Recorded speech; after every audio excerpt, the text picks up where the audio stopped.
بسم اللہ الرحمن الرحیم۔ 1875 کا واقعہ ہے۔ ایک انگریز ڈپٹی کلکٹر کے دفتر میں ایک مسلمان کام کرتا تھا۔ وہ مسلمان اپنا کام بہت ایمانداری سے کرتا۔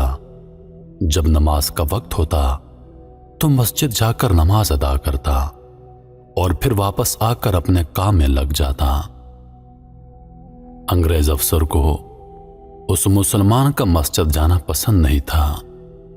اس نے کچھ دن تو صبر کیا، آخر ایک دن بول پڑا، تم دفتر کے وقت میں مسجد جاتے ہو، اس سے سرکاری وقت کا نقصان ہوتا ہے۔ اپنی یہ حرکت بند کر دو اور آئندہ دفتر کے اوقات میں دفتر سے مت نکلو۔ وہ مسلمان خاموشی سے افسر کی ساری باتیں سنتا رہا اور پھر اطمینان بھرے انداز سے بولا، جناب، میں نماز کے لیے مسجد ضرور جاتا ہوں، لیکن اپنے کام کا پورا خیال رکھتا ہوں۔ آپ دیکھ سکتے ہیں کہ میرے کام میں کبھی کوئی حرج نہیں آیا۔ انگریز غصے سے بولا، تم میرا حکم مانو اور آئندہ مسجد نہیں جانا۔ یہ سن کر اس مسلمان کو اپنے افسر کے رویے پر بہت افسوس ہوا۔ وہ انتہائی غریب آدمی تھا، اسے یہ نوکری بڑی مشکل سے ملی تھی۔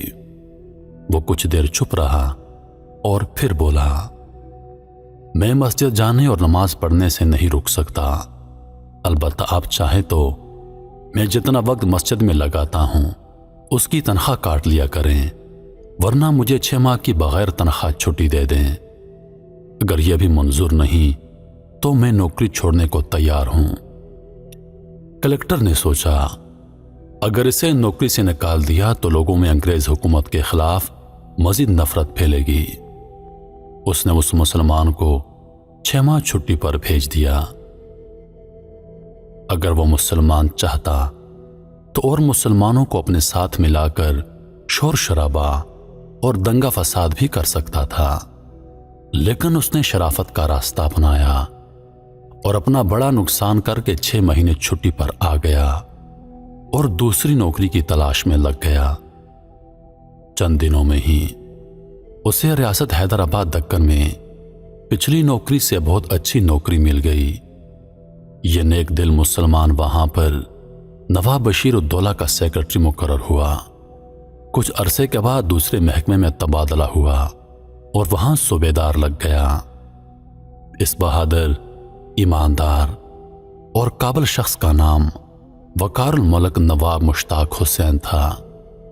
یہ وہی وقار الملک ہیں جو مسلمانوں کے ایک عظیم رہنما کی حیثیت سے پہچانے جاتے ہیں۔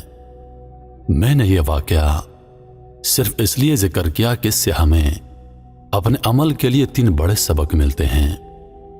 پہلا سبق یہ ملتا ہے کہ اللہ کی رضا کے لیے کوئی بھی قربانی دی جائے وہ کبھی ضائع نہیں ہوتی اور اللہ کریم اس کا بدلہ ضرور عطا فرماتا ہے۔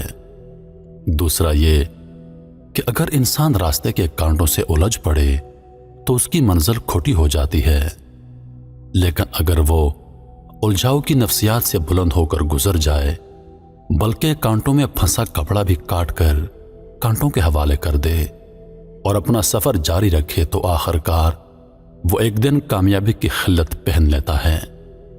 تیسرا یہ کہ رکاوٹیں ترقی اور کامیابی کا زینہ ہوتی ہیں۔